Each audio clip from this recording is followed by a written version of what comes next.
ये कहा जाता है कि लोग आए थे और वो बहुत बुरी हालत में थे, हमने उन्हें पनाह दी। पाकिस्तान बना था तो इस पाकिस्तान के अंदर तनख्वाह देने के लिए पैसे नहीं थे।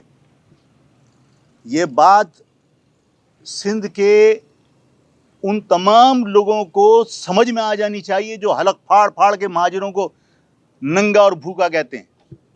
जो महीनों तक, कई माह तक तनख्वाह दी गई है पाकिस्तान के अंदर मुलाजमीन को, बशमूल सिंध के मुलाजमीन को, वो मेरे बुजुर्गों ने दी थी। अगर सिंध मेहमान नवाजी के काबिल था तो जो अपने मुलाजमीन की तनख्वाहें थी वो दे देता। यहाँ पर माशी इनकलाब लाने के लिए कायदे आज़म ने बाकायदा गुजरात, आपका काठियावाड़, इन तमाम जगह और बम्बई, तमाम जगह पर जहाँ जहाँ मुसलमान रहते थे, उनसे दरख्वास्त की कि आप लोग अपनी सनतें लेकर यहाँ आइए ताकि यहाँ पर मुआशी तौर पर जो बदहाली है उसका खात्मा किया जा सके। यहाँ पर लोग आए, रंगूनवाला, इस्फहानी, कासिम दादा भाई, हबीब फैमिली, वलीका फैमिली, ये हाजी करीम फैमिली, ये सारे वो लोग थे जो बाहर से कायदे आज़म की दरख्वास्त पर आए थे। और जब वो लोग यहाँ आए तो उन्होंने आगे सनतें लगाई हैं।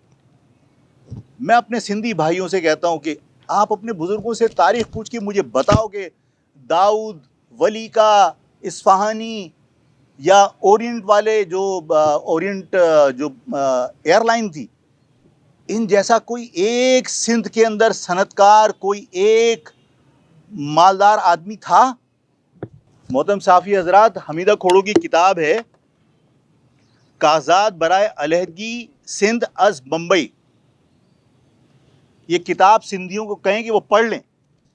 इस किताब में लिखा हुआ है कि 30% ज़मीनों के मालिक थे जो मुसलमान थे, बाकी सारी ज़मीनों के मालिक हिंदू थे।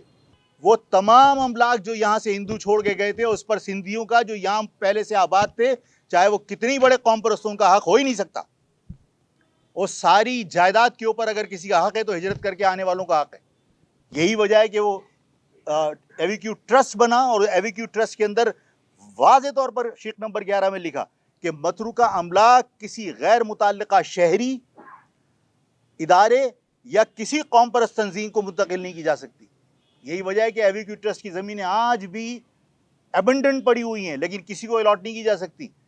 महाजिरों के जज्बात का एहतराम करते हुए इस बात का ऐलान करे वाज़े तौर पर कि अजरक की नंबर प्लेट जो जारी की है सिंध गवर्नमेंट ने, उस पर अजरक इख्तियारी है, लाजमी नहीं है। जो शख्स सिंध की अजरक की नंबर प्लेट लगाना चाहे वो सिंध की अजरक की नंबर प्लेट लगाए, और जो पाकिस्तान के परचम की नंबर प्लेट लगाना चाहता है वो पाकिस्तान की परचम की नंबर प्लेट लगाए। फ़ख़ार अली भुट्टो ने पाकिस्तान की मईशत को दफन कर दिया सिर्फ इस वजह से कि इस कराची के अंदर जो कायदे आज़म की दरख्वास्त पर सनतकार आए थे, उन्होंने अपनी सनतें यहाँ मुंतकिल की थी। चाहे वो दाऊद हो, चाहे वो इस्फहानी हो, चाहे वो रंगून वाला हो, चाहे वो हबीब वाला हो, इन सब की तमाम इंडस्ट्रीज़ और तमाम तालीमी इदारे वो उसने कौमिया लिए और उसके बाद तबाह कर दी। यार, बानी मुत्तहदा तो सुबह कुछ कहते हैं, शाम को कुछ कहते हैं। आफाक अहमद ने 2 साल पहले जो कहा था वो भी आज भी वही खाए, तो उससे मुझे आप कहाँ मिला रहे हो? बानी मुत्तहदा देखिए, उनका देखिए, मैं किसी की बात नहीं करता कि क्या हालत, क्या पोजीशन। ज़ाहिर है वो ज़हनी तौर पर अभी उस पोजीशन में नहीं है कि उन्हें पता हो कि वो क्या कह रहे हैं, कल क्या कहा था, आज क्या कह रहे हैं, और उनके कहे हुए को माजी में पूरी कौम भुगतती रही है। तो अब जो है वो हमें एहतियात करनी चाहिए कि हम बार बार ये कहें कि आप जो बात कह रहे हैं वो उसने भी कही थी। अरे भाई, उसने कभी कही होगी, लेकिन मैं जो बात कह रहा हूँ वो कोई ऐसी तो नहीं है कि उससे कोई इनकार करे। जो सच है, अगर वो भी कह चुका सच है तो भाई उसकी भी तारीफ कर लो, चलो ठीक है।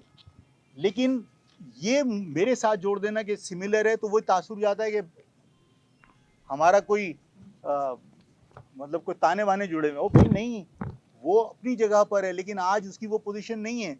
वो बेचारा आज सुबह कुछ कहेगा, शाम को कुछ कहेगा, उसको ये नहीं पता होता कि मैंने कल क्या कहा है। मतलब एक दिन वो फौज की ऐसी तैसी कर रहा होता है, दूसरे दिन वो फौज के साथ जो है वो इंडिया से लड़ने को तैयार हो जाता है, दूसरे दिन जो है वो बुक्ति से कहता है मुझे गोलियां दे दो। उसको नहीं पता, मतलब he is completely mentally retired. अब आप उसको ये कहें कि यार आफाक भाई जो है वो उसकी तरह बात कर रहे हैं, नहीं यार मैं अभी पागल नहीं हुआ हूँ। सिंध दो लसानी सूबा है, सिंध दो लसानी सूबा पीपल्स पार्टी के सरबराह या बानी ने तस्लीम किया, तो आज पीपल्स पार्टी को ये लिहाज रखते हुए कि सिंध दो लसानी सूबा उनके पीपल्स पार्टी के बानी ने खुद तस्लीम किया था और उसकी एक हैसियत है, तो यहाँ अगर दो लसानी इकाइयाँ रहती हैं तो कोई भी लसानी इकाई एक दूसरे पर अपना कल्चर मुसल्लत नहीं कर सकती। असम्बली में वज़ीर आला साहब फरमाते हैं हम अक्सरियत में हैं, तुम अक़लियत में हो, तुम्हारे फैसले हम करेंगे। तो मैंने पहले भी कहा था कि हमारे फैसले किसी में जुर्रत नहीं है कि वो करे, हमारे फैसले हम खुद करेंगे। हिंदुस्तान में मुसलमानों को बाकायदा यही बात जो यहाँ रवैया है, बिल्कुल यही रवैया है वहाँ पर, कि हिंदुस्तान के अंदर ही कहा जाता है कि आप हिंदुस्तान में रहते हैं, आप हिंदू बन के रहिए, यही रवैया होता है उनका। जो यहाँ के मुतासिब सिंधियों का है कि सिंध में रहते हो, सिंध की सकाफत अपनाना पड़ेगी वरना यहाँ से जो जहाँ से आया वो चला जाए, यही रवैया हिंदुस्तान के अंदर है।